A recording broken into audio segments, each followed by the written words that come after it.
Sabe aquela queimação durante um treino? Aquela dor logo que você acaba, que te impossibilita de se mexer? Pois é, isto é o ácido lático. Tu conta ou eu conto? Eu? Tá. Na verdade isso não é ácido lático porra nenhuma. Ácido lático nem existe. Agora ferrou de vez. Ele até existe, por um curto espaço de tempo. Mas se já te contaram na academia, falaram aquela história que ácido lático causa aquela queimação, que você tem que fazer uma caminhada depois do treino de perna para remover o ácido lático, melhorar a sua recuperação? Pois é, eu sinto lhe dizer, mas isso é uma mentira. Hoje eu acabo com isso. O que existe de fato é lactato, e mesmo assim não é ele o responsável por aquela queimação na sua musculatura. Bom, vamos lá, eu vou ensinar para você de uma vez por todas o que é aquela queimação. Então aí ó, pega seu caderno, faça sua anotação, cola na geladeira, escreve na testa, faz uma tatuagem, qualquer coisa. Mas hoje você aprende de uma vez por todas o que é lactato e o que é aquela queimação durante o treino, certo? Mas por favor, não cometa mais esse erro. Vamos lá então? Bora!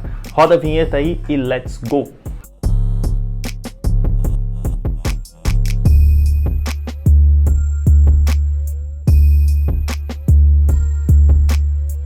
Antes de tudo, seja muito bem-vindo e bem-vinda. Eu sou o Pedro Leon, sou personal trainer e hoje eu vou te ensinar o que realmente é, o que acontece, o que causa aquela sensação de queimação durante o treino. Mas antes, eu quero aí que você se inscreva no canal logo aí embaixo e deixe um joinha para ajudar o canal a crescer, certo?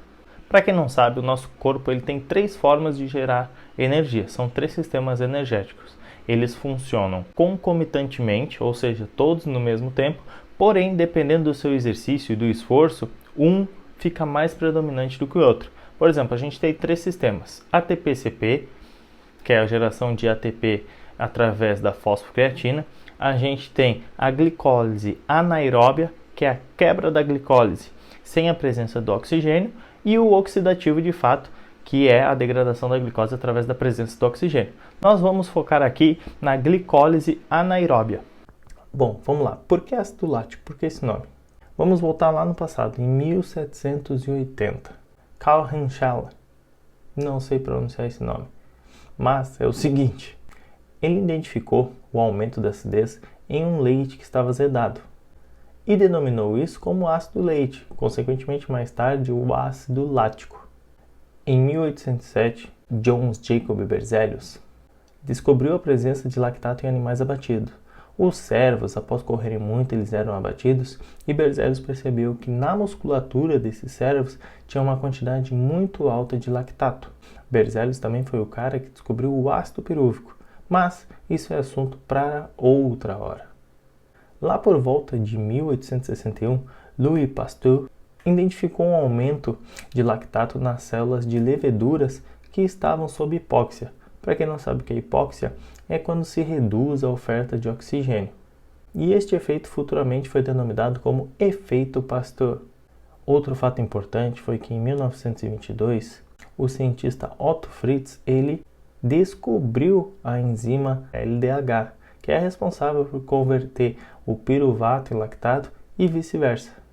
O mesmo mostrou o aumento de ácido lático no músculo em contração quando ele estava na privação de oxigênio e, consequentemente, a diminuição do lactato quando esse oxigênio era restabelecido, ou seja, ofertado novamente para este músculo. Pensava-se nessa época que a falta de oxigênio nos músculos e a acidose metabólica ocorriam pelo simples fato do coração não conseguir transportar oxigênio adequadamente para essas musculaturas, devido à demanda do exercício. Com isso, eles associaram os níveis elevados de lactato no sangue com o aumento da acidez, ou seja, com a diminuição do pH na musculatura. Este modelo foi proposto com uma base teórica lá do século XVII, que mostraram que a hipóxia, a falta de oxigênio, induzia a formação de ácido lático. Bom, feita essa parte, agora eu vou explicar para vocês como isso acontece no exercício, mais precisamente na musculação, beleza? Nos exercícios intensos, como a musculação, o corpo não utiliza oxigênio para estar gerando energia. Ou seja, você não precisa do oxigênio para estar ali quebrando, degradando a glicose para transformá-la num substrato energético. Com isso, nessa situação anaeróbia, o corpo produzirá mais lactato. Ou seja, isso é chamado de metabolismo anaeróbio lático. Nós temos 3 sistemas energéticos no nosso corpo, mas nós vamos focar somente neste. De acordo com esse fato, alguns estudiosos da década de 1990 concluíram que a acidose intramuscular não é causada pelo ácido lático.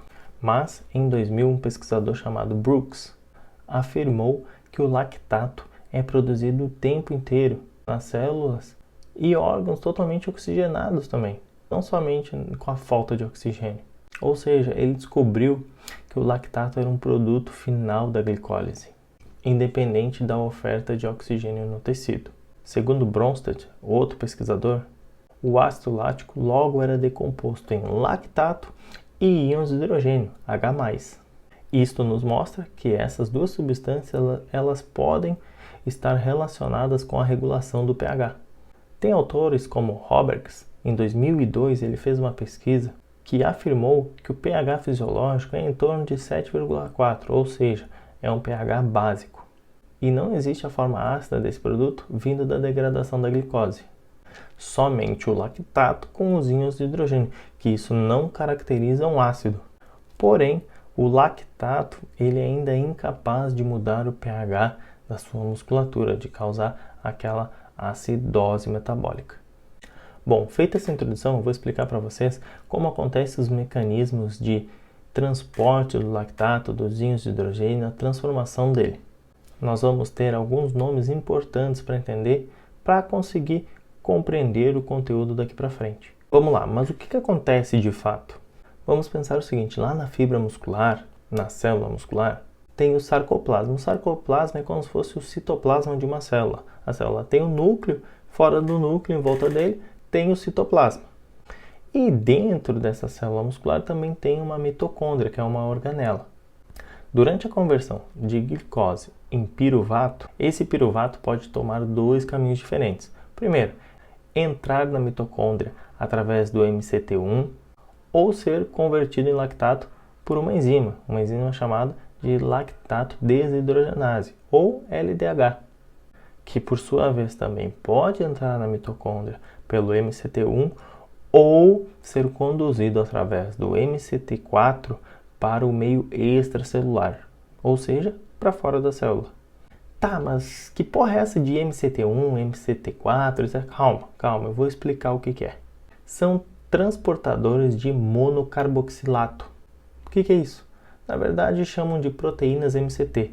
Eles são como se fosse um caminho, como se fosse um pedágio, que o piruvato e o lactato eles só podem entrar por ali, na mitocôndria ou na célula, certo? Durante o exercício intenso, a mitocôndria não é capaz de oxidar toda aquela quantidade de piruvato que está sendo proveniente da glicólise, o que resulta em maior concentração de piruvato e, consequentemente, vai ser convertido em lactato pela enzima LDH. Logo, a sua musculatura vai utilizar o lactato como combustível energético também. Viu só como esse tal de ácido lático, o lactato ele não é só vilão, nós dependemos dele também para fazer exercício. Agora é o seguinte, por que eu falei em MCT1 e MCT4? O MCT1 ele está mais presente em fibras do tipo 1, ou seja, de fibra de contração lentas, aquelas que a gente usa em esportes menos intensos com uma maior duração, por exemplo, numa maratona, tá? O MCT4 ele está presente nas fibras brancas, nas fibras do tipo 2, de contração rápida, aquelas que a gente usa predominantemente em exercícios de curta duração, mas com uma intensidade maior, como a musculação. E é neste MCT4 que nós vamos focar, que o nosso exercício aqui eu estou falando relacionado à musculação. Bom, além do MCT4 transportar o lactato, ele também vai transportar aqueles íons de hidrogênio. Aqueles íons que eu falei que o ácido lático ele é dissociado, né, em lactato e íons de H+. Então o MCT4 ele também vai transportar o íon de hidrogênio junto com o lactato. Durante o exercício intenso, o metabolismo energético que a gente usa de forma predominante é o metabolismo anaeróbio lático, ou seja, está produzindo lactato. E pelo fato do exercício ser intenso, das fibras do tipo 2, as de contração rápida estão sendo recrutadas em maior quantidade, tem um transporte de lactato e íons hidrogênios para fora da célula, para o meio extracelular. E esse transporte se dá por difusão facilitada. Por quê? A difusão vai do meio mais concentrado para o meio menos concentrado. Por quê? Conforme a gente vai se exercitando, a célula ela vai ficando cheia desse lactato e desse íon hidrogênio. E os capilares do lado de fora, o nosso sangue, a nossa corrente sanguínea, vai ficando com um número menor. Então, esse lactato e esse hidrogênio ele vai passar através do MCT4, do meio mais concentrado, que é dentro da célula, para fora, para o meio extracelular, que está menos concentrado. Porque o corpo sempre tenta buscar a homeostase, deixando as quantidades, as concentrações iguais. Lembra quando eu falei que o lactato ou o ácido lático ele não era somente vilão? Porque a gente utiliza ele como forma de energia também? Então, quando a gente começa a transportar esse lactato, esses íons de hidrogênio de dentro da célula para o meio extracelular, eles são conduzidos até o fígado. Lá no fígado, esse lactato ele vai ser convertido novamente em piruvato pela enzima lactato desidrogenase, a LDH, para esse piruvato ser convertido novamente em glicose e começar todo o processo de geração de energia novamente. É um ciclo. Na verdade, esse ciclo tem um nome, é ciclo de Cori. Tá, mas aí você pode estar pensando, se isso é um ciclo, isso não acaba, certo? Porque é lactato sendo convertido em piruvato, em glicose, lactato. Não, calma, também não é bem assim que funciona.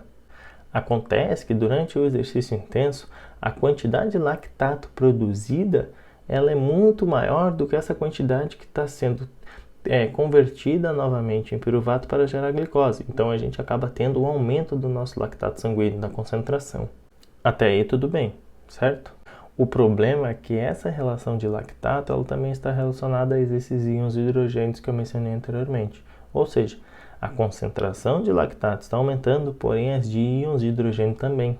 E são esses íons de hidrogênio que causam a acidez muscular, a diminuição do pH e, consequentemente, aquela sensação de queimação em que você entra em fadiga e não consegue mais realizar o exercício. Mas por quê?